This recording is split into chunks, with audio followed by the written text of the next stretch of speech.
Você sabia que o ouro, sim, o metal mesmo, pode ser utilizado em alimentos? Não? Então fica ligado nesse vídeo que após a vinheta eu vou contar essa história para você.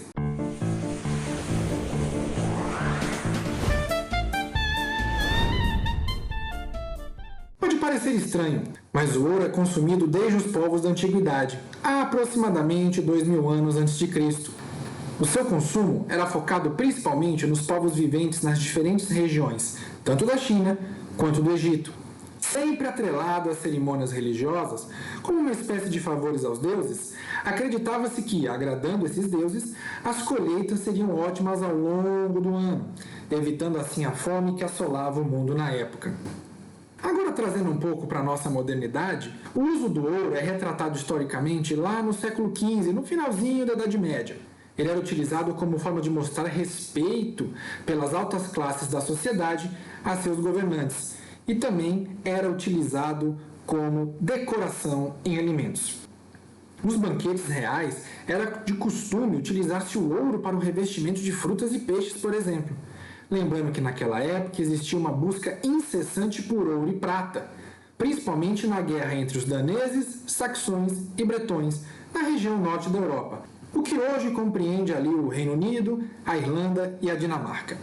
Apesar do ouro ser extremamente antigo na sociedade, o seu uso em alimentos só foi aprovado na Europa em 2008. O uso do ouro em alimentos de forma oficial e amparada pela legislação começou a tomar forma na Europa em 1975, quando foi previamente avaliado pelo Comitê Científico de Alimentos para verificar possíveis níveis de toxicidade e saber se ele não fazia mal para os seres humanos.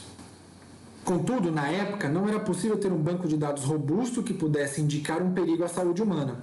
Já no ano de 2008, o ouro foi devidamente categorizado como aditivo alimentar sob o código E175, enquadrado como pigmento metálico. Além disso, em 2012 foram estabelecidos critérios de pureza para o seu uso em alimentos, que foram, no mínimo, 90% de pureza, onde os possíveis contaminantes, entre aspas, poderiam ser a prata e o cobre, não estando em quantidades superiores a 7% e 4%, respectivamente. E atenção, o seu uso foi determinado exclusivamente para a coloração externa e decoração de alimentos, não podendo fazer parte de formulações. Já no Brasil, o ouro e a prata são categorizados como corantes inorgânicos, através da resolução da Comissão Nacional de Normas e Padrões para Alimentos, a CNNPA, lá em 1977. Lembrando que um corante orgânico é aquele retirado de substâncias minerais e submetidos a processos de refino e purificação que tornam ele ali mais adequado para o uso em alimentos. Vamos ver o que fala essa resolução? Ela estabelece que o corante consiste na substância ou mistura de substâncias que podem conferir a propriedade ou intensificar a coloração de alimentos. Excluindo-se, portanto, dessa definição, os sucos, extratos vegetais e outros ingredientes que são utilizados na elaboração de alimentos e bebidas e possuem coloração própria, como a beterraba, por exemplo, salvo se adicionados com a finalidade apenas de conferir ou intensificar a coloração própria do produto. Assim como na Europa, o ouro é limitado no Brasil à superfície de alimentos como um revestimento, e ele deve apresentar-se na forma de pó ou palhetas de coloração dourada. Eu pesquisei alguns fabricantes e pude obter algumas informações sobre como ele é feito.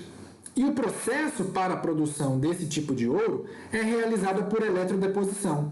E esse método permite uma pureza de 99,9%. Vamos olhar alguns exemplos curiosos pelo mundo? Que tal um frango revestido de ouro? Ou então uma fatia de bolo com uma camada de ouro externa?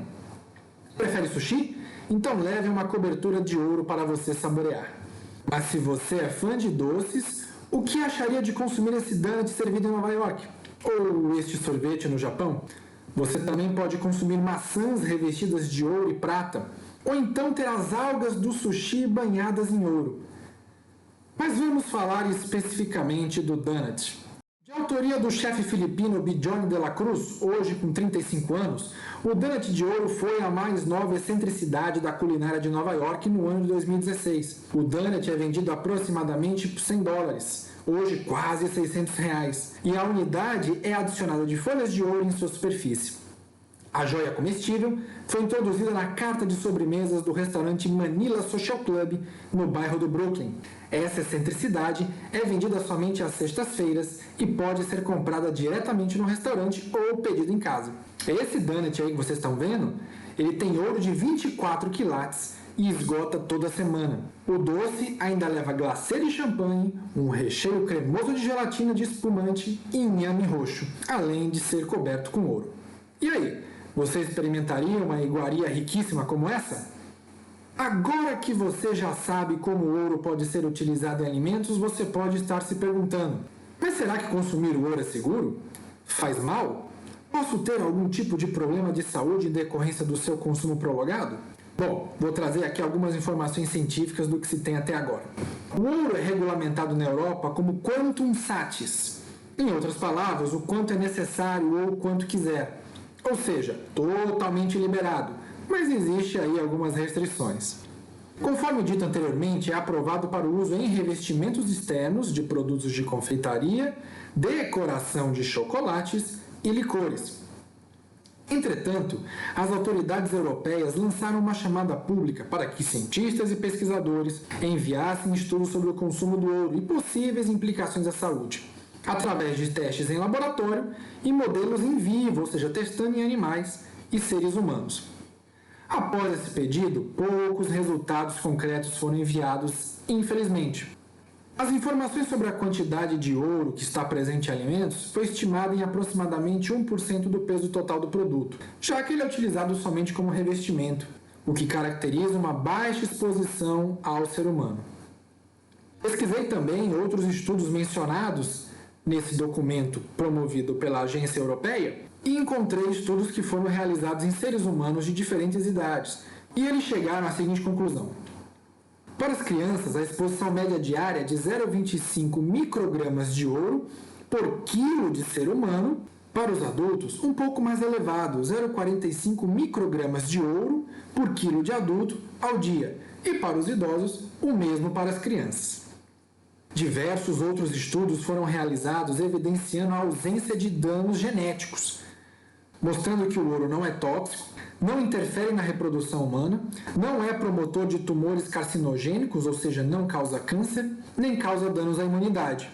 Também não foram identificados hipersensibilidade, alergia ou qualquer tipo de intolerância por parte do grupo avaliado. Desta forma, segundo órgãos internacionais e confirmado por estudos científicos, o consumo do ouro é seguro dentro dessas especificações. Bom, é isso. Espero que você tenha gostado do vídeo e que ele possa ter colaborado para aguçar a sua curiosidade e também elevar o seu conhecimento acerca deste assunto.